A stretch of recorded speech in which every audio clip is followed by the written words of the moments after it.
దురంధర్ 2 ఈ సినిమా గురించి ఇప్పుడు సోషల్ మీడియాలో కానీ ఎక్కడైనా దీని గురించి ఎక్కువ మాట్లాడుకుంటున్నారు.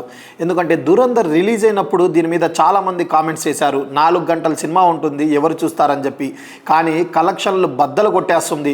ప్రపంచవ్యాప్తంగా దురంధర్ 1 ఏకంగా 1400 కోట్లు వసూలు చేసిందంట ఇప్పుడు దాకా చూసుకుంటే. మరి దురంధర్ 2 ఏమో 2000 కోట్లు క్రాస్ చేస్తుంది అని చెప్పి బాక్స్ ఆఫీస్ వాళ్ళు తెగ చర్చించుకుంటున్నారు దీని గురించి. ఏకంగా వారంలోనే 919 కోట్లు వసూలు చేసింది ప్రపంచవ్యాప్తంగా ఇప్పుడు దాకా.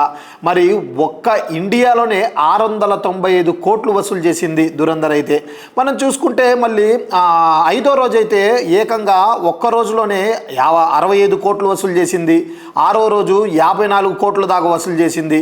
అసలు ఈ సినిమా ఎక్కడి దాకా వెళ్తుంది, ఎంత కలెక్షన్ వసూలు చేస్తుంది అనేది ఎవరికి అంచనా కూడా రాకుండా పోయేటట్టు కనిపిస్తుందని చెప్పి చాలామంది సినిమా వాళ్ళు దీని గురించి అయితే చెప్పుకోవడం జరుగుతుంది. ప్రేక్షకులు కూడా దీని గురించి బాగా మాట్లాడుకుంటున్నారు.